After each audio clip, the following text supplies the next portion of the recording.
Falando em começar a primavera bem, a gente precisa também cuidar do bem-estar dos nossos bichinhos de estimação, porque muda a estação, muitas mudanças acontecem no corpinho deles também, eles podem ficar expostos a novas situações e é bom a gente saber quais são esses riscos, entre aspas, para saber como cuidar melhor. A Luísa tá aqui com a gente hoje. Tudo bom, Luísa Cervenka? Bem-vinda. Muito obrigada. Bem-vinda, Aurora, sua fofinha. Gente, ela é tão quietinha, tão boazinha, que eu perguntei pro Gabi, mas eu não trouxe a Aurora hoje? Ela fica tão de boa no seu colo, né?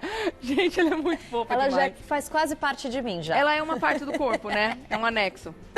Mas ela é bem tranquila mesmo. Que graça, né, gente? Agora me conta, a gente está falando sobre cuidados especiais com os bichinhos na primavera. Eu acho que cada estação tem a sua particularidade, assim como a gente também tem que se proteger, a gente tem que olhar com uma atenção especial para eles, né, Luísa? Exatamente. A primavera é uma época que a gente, às vezes, não toma tanto cuidado. No inverno, a gente se preocupa com o excesso de frio. Já no verão, a gente se preocupa com o excesso de calor. Mas a primavera está ali no meio tempo. Então, no meio termo. Então, a gente não lembra que está com o tempo seco. Muitas vezes não está chovendo. Tem uma oscilação muito grande de temperatura. E, principalmente, há uma troca de pelo. O pelo que vai sair, aquele mais denso do inverno, para proteger contra o frio.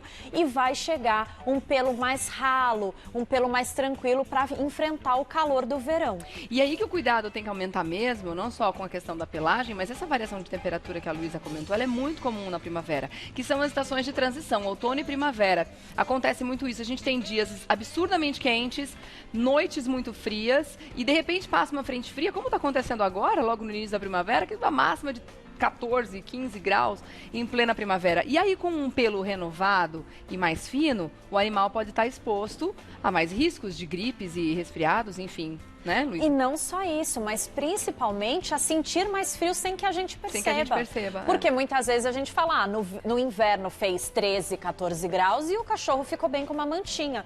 Mas agora, com essa troca de pelo, muitas vezes ele vai sentir mais frio e vai precisar de uma maior proteção, de um maior cuidado, de uma maior atenção para a qualidade de vida dele. Vamos falar então sobre as principais situações com pelo e pelagem.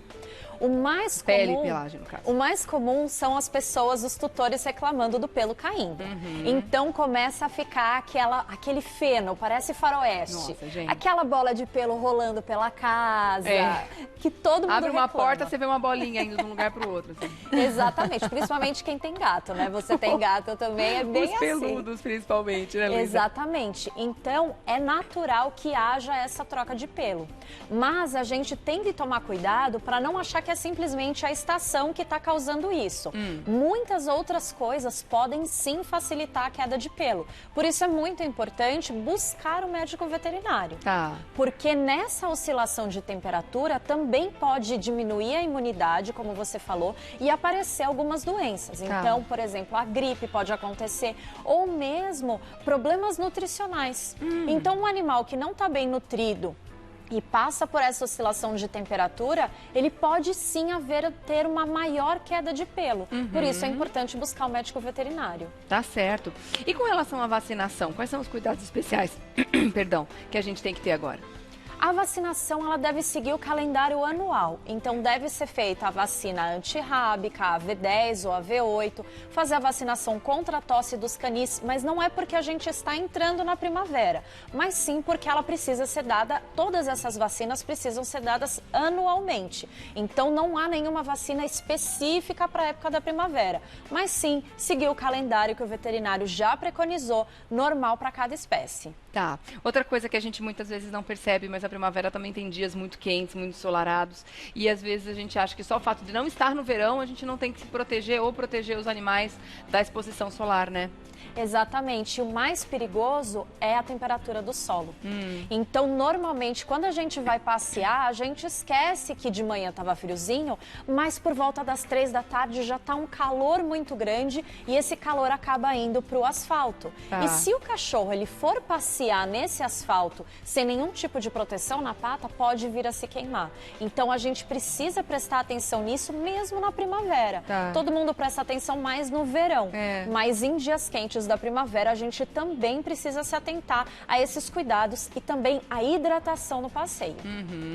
E com relação à pelagem, como o pelo está caindo, dependendo da raça do animal, dependendo do cachorrinho, pode ser que a pele fique mais exposta também aos raios solares, por estar com a pelagem mais fina? Pode acontecer. Hoje em dia a gente já tem os protetores solares, mas que devem ser recomendados pelo médico veterinário. Tá. E são protetores solares específicos Pra para cães, cães. cães e Exatamente. gatos. Não é o que a gente passa na gente. Não é aquele da nossa farmácia, não. Não, não é. E os principais locais que a gente deve se preocupar com a incidência solar são os focinhos e orelhas, que Tá. são os que têm realmente menos pelagem. E algumas raças, elas têm uma facilidade maior a ficar com menos pelo. Tá. Então a Aurora não tem esse problema, porque ela é bem peludinha. Peludinho o ano todo. O ano todo. Ai, fofa o ano todo, né? Que delícia.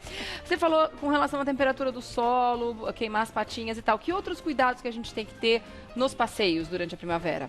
A hidratação. A hidratação é muito importante, não só porque a gente tem uma diminuição na quantidade de chuvas, mas principalmente porque a gente tem essa oscilação de temperatura que a gente estava falando. Então, muitas vezes, eu não presto atenção que está aumentando a temperatura, que meu cachorro está também ficando mais ofegante e eu esqueço de hidratar. E é nesse momento que eu posso ter uma hipertermia, que eu posso ter uma baixa de pressão, alguma coisa que pode vir causar um desconforto no animal.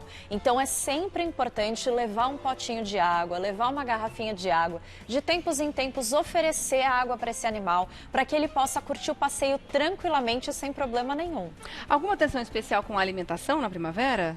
A alimentação ela deve seguir a indicação do médico veterinário. A maior indicação também para a primavera em relação a pelos é a escovação. Ah, sim, que tem que ser feita regularmente, né? O A cada quanto tempo? O ideal é que a gente faça um dia sim, um dia não. Tá. E que seja uma escova específica para cada pelo. Não existe uma única escova que vai ser adequada para todos os tipos de animais. Então a gente precisa fazer essa escovação porque é uma forma também da gente interagir com o animal, da gente ver se porventura tem algum tipo de pulga, carrapato, que eles começam a eclodir de volta agora na primavera. Então é sempre muito importante prevenir o pet contra pulgas e carrapatos. E a gente também fazer essa escovação para ir tirando os pelos mortos que porventura vão caindo na estação.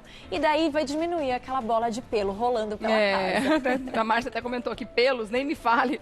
A gente tem bichinho, sabe bem o que é isso, né? Então vamos atentar para esses detalhes, porque eles fazem sim a diferença na saúde e no bem-estar do nosso pet durante a primavera ou qualquer outra estação, tá bom? Eu quero agradecer a Luísa Cervenka mais uma vez, que é bichoterapeuta, esteve com a gente, ajudando com dicas muito importantes. Acesse o site para mais informações, luisacervenka.com.br, o Cervenka com K no final, tá bom? luisacervenka.com.br.